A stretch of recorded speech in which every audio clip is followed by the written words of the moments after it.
ବ୍ରହ୍ମପୁରରେ ଛାତିଥରା ଦୁର୍ଘଟଣା। 3 ବାଇକ୍ ଉପରେ ଚଢ଼ିଗଲା ଟ୍ରକ୍, ଚାଲିଗଲା 5 ଜୀବନ। ହଳଦିଆପଦର ଓଭରବ୍ରିଜ୍ ନିକଟରେ ବାଇକ୍ ଉପରେ ମାଡ଼ିଗଲା ଟ୍ରକ୍। ବିପରୀତ ଦିଗରୁ ଟ୍ରକ୍ଟି ଆସି 3ଟି ବାଇକ୍କୁ ଧକ୍କା ଦେଇଥିବା ସୂଚନା। 6 ଜଣ ଆହତ। ବ୍ରହ୍ମପୁର ଏମ୍କେସିଜି ମେଡିକାଲ କଲେଜରେ ଭର୍ତ୍ତି। ରାସ୍ତାରେ ଏଣେତେଣେ ପଡ଼ିଛି ମୃତଦେହ। ଗାଡ଼ି ଚଳାଚଳ ବାଧାପ୍ରାପ୍ତ। ବ୍ରହ୍ମପୁରରେ ଭୟଙ୍କର ସଡ଼କ ଦୁର୍ଘଟଣା। ରଙ୍ଗ ସାଇଡ୍ରେ ଆସି ସିରିଜ୍ ଦୁର୍ଘଟଣା ଘଟାଇଲା ଟ୍ରକ୍। ହଳଦିଆପଦର ଓଭରବ୍ରିଜ୍ରେ 3 ବାଇକ୍ ଉପରେ ମାଡ଼ିଗଲା ଟ୍ରକ୍। ଘଟଣାସ୍ଥଳରେ ଚାଲିଗଲା 5 ବାଇକ୍ ଆରୋହୀଙ୍କ ଜୀବନ। ଖବର ପାଇ ପୁଲିସ ଘଟଣାସ୍ଥଳରେ ପହଞ୍ଚି ମୃତଦେହ ଉଦ୍ଧାର କରି ଶବ ବ୍ୟବଚ୍ଛେଦ ପଠାଇଛି। ସେପଟେ ଦୁର୍ଘଟଣା ଘଟାଇବା ପରେ ଟ୍ରକ୍ ଡ୍ରାଇଭର ଗାଡ଼ି ଛାଡ଼ି ଚମ୍ପଟ ମାରିଥିଲା। ପୁଲିସ କାବୁ କରିବାରେ ସଫଳ ହୋଇଛି।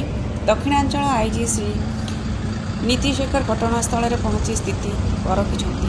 ବ୍ରହ୍ମପୁରରୁ ବିନୋଦ ପଟ୍ଟନାୟକଙ୍କ ରିପୋର୍ଟ।